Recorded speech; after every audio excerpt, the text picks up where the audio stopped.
Sanctions are supposed to cripple economies. So why do countries like Russia, Iran, or North Korea keep finding ways to survive them? There's a paradox here. Sanctions are supposed to pressure governments until they change course. But time and time again, we see countries adapt, endure, and sometimes even turn sanctions into a rallying cry. And this raises a bigger question. If sanctions don't always deliver, then what are they really doing?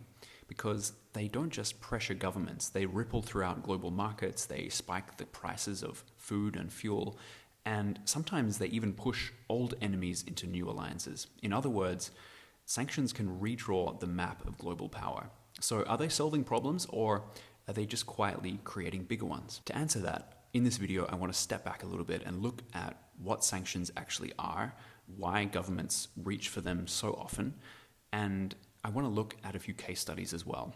So at their core, sanctions are measures that are designed to change the strategic decisions of states or countries, and even non-state actors as well, that threaten international norms or rules based on what the country who is issuing the sanctions would like to be adhered to.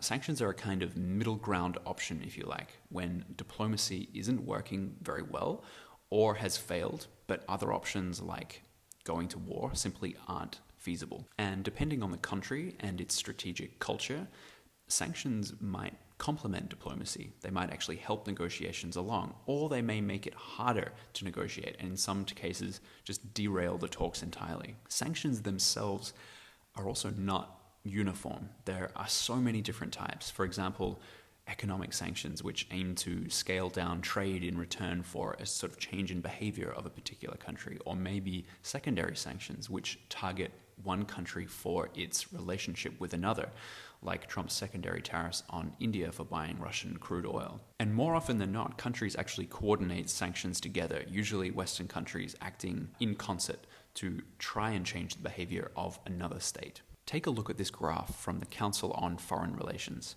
You'll notice that for a majority of nations under US sanctions, the United Nations and the EU also have their own sanctions. And this shows that there are kind of similar goals being pursued here, whether at the broader international level over human rights concerns or concerns over weapons of mass destruction. If we think about North Korea, it's really interesting to note how the United States, in concert with most of the countries in the EU and other countries too, work together in order to try and get other countries to change their behavior at home. If we take the case of Russia, Western sanctions have taken a toll on many parts of the Russian economy, but so far, Moscow has been surprisingly effective in evading or at least adapting to some degree to these sanctions.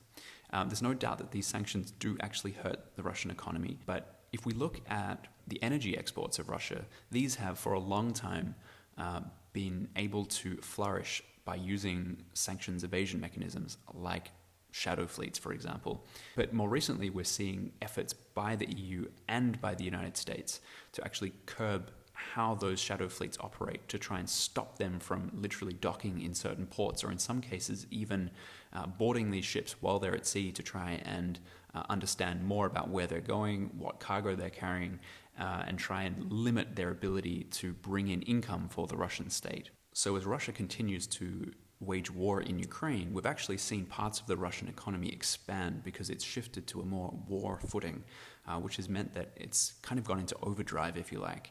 Its military spending has essentially tripled to pre-invasion levels, and at the same time, Russia has deepened ties with other sanctioned countries, including Iran and North Korea and even Venezuela. But economists warn that this wartime footing actually risks overheating the economy in the long term, making Russia even more dependent on energy revenues and essentially starving out other industrial sectors of investment. So, in other words, sanctions clearly do bite, but they don't always break.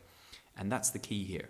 Sanctions allow countries to start working in tandem with other countries to try and overcome the initial setbacks. And if we look at Iran, this is a great textbook example. For decades, it was the most sanctioned country in the world until Russia overtook that status when it invaded Ukraine in 2022. The first US sanctions date back to 1979 after the embassy hostage crisis, and they were lifted in 1981, but then reimposed in 1987 over Iran's actions in the Gulf and sort of alleged support for terrorism. And by the mid-1990s, sanctions expanded to cover firms dealing with the Iranian government, and in 2006, the United Nations essentially joined in, targeting Iran's uranium enrichment program. And over time, sanctions spread to different sectors like oil, gas, banking, shipping, and even domain name registration. So these measures took a serious toll on Iran's economy and on its people as well. There was a breakthrough deal in 2015, the JCPOA, which lifted many sanctions in exchange for limits on Iran's nuclear program. But in 2018, the United States, under Donald Trump, withdrew from the deal and reimposed sanctions, and then later expanded them to cover Iran's entire financial sector. And since then, Iran has been basically blacklisted by international watchdogs, and European governments have reimposed UN sanctions after the initial JCPOA deal essentially came to an end. And Iran wasn't able to demonstrate that it was reducing enrichment. This was the big problem. And bear in mind, the snapback sanctions came into effect after the United States hit Iran's nuclear sites, showing that even military force, combined with decades of sanctions, sometimes doesn't work in getting the desired outcome. It can sometimes harden a country's position, and Iran is a great example of that. And then there's the many ways in which countries like Iran, Russia, even North Korea can work together to avoid the worst effects of sanctions. Let's look at the case of Iran and China, because it's kind of textbook here. Iran sells oil to China under an agreement that allows Iran to bypass Western sanctions, essentially keeping the country's finances afloat in very, very difficult times. Iran is able to send its oil out to sea on a shadow fleet setup, and then those shadow fleet ships are able to transfer the oil at sea, literally onto another ship. And they can spoof their location, their geolocation, so basically you can't really tell where this is taking place exactly. And then that ship that is now loaded up with essentially black market oil from Iran heads over to China and then dumps it into a refinery there. And that system is well oiled by now. China's refineries are extremely used to receiving this kind of crude oil from Iran. And when it comes to China and Iran, China's decision to keep buying crude oil from Iran is very much a geopolitical decision, because China can rely on other countries like Russia or Saudi Arabia or other Gulf states to get excellent crude oil, but it chooses to keep Iran's economy afloat when no one else largely will. So it's a way of keeping Iran in the game when it comes to providing deterrence against sort of expansionist or would-be hegemonic moves by Israel and the United States within the Middle East. So it's very much about ensuring a kind of, let's say, buttress against Trump's Abraham Accords, which he wants to expand, including looping in Saudi Arabia with Israel. So by keeping Iran in the game, they're able to have this kind of second-degree influence in the Middle East. And that brings us back to the kind of East-West divide when it comes to sanctions. Sanctions are often a tool of Western governments, those governments that have the financial access and capital to actually restrict trade or market access of less powerful, less rich nations. It's a tool of American and Western power. And not always, but often it's the case. So with that in mind, in a more multipolar world, it'll be more interesting to see how sanctions evolve. By the way, I did a video recently on multipolarity and why it's not necessarily all it's cranked up to be. I offer a different way of understanding it there. Go check that out if you have time. The link is just here. So do sanctions actually work?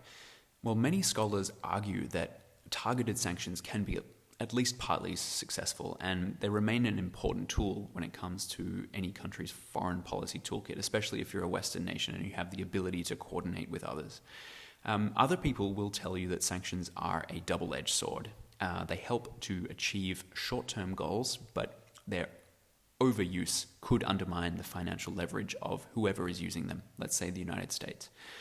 So in the long run, the sanctions can actually reduce dependency on that country who is issuing the sanctions, and it can eventually work against them. And then a completely different group of people will also tell you, and maybe that's also me in this grouping, will say that sanctions will always result in some kind of adaptation, whether it's by the government or by the businesses who are affected, to find ways around those sanctions.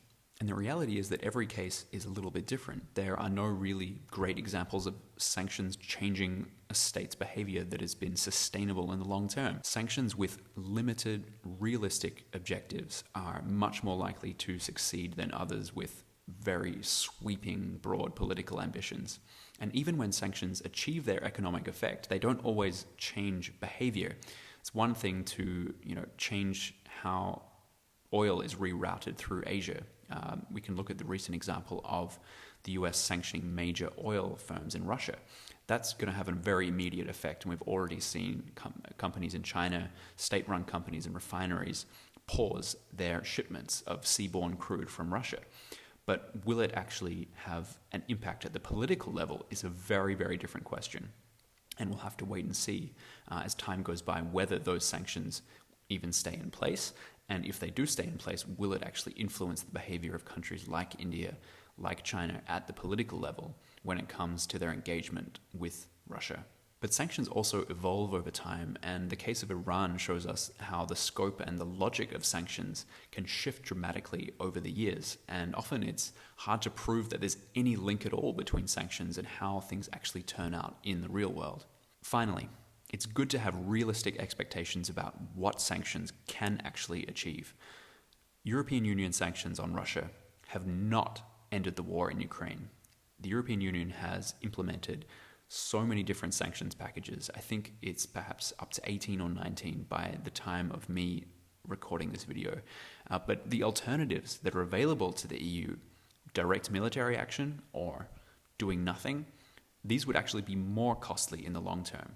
So sometimes sanctions are less about enforcing the change that we want to see. It's more about sending a clear political message. So maybe the best way to put it is like this: sanctions work until they don't. They can slow down an adversary, they can raise costs, they can send a very clear message, but they're very rarely a silver bullet. And if you want to be able to change the behavior of a state, usually the best way to do that is in an actual negotiation. It's very rare that economics, when it comes to hardline states and theocracies and dictatorships, it's very rare that economics will be the deciding factor when it comes to ending a war or preventing one from happening in the first place. It always comes down to diplomacy and negotiation. If you found this breakdown useful, subscribe to my channel, Mackinder Insights. I look forward to seeing you next time. Thanks for watching.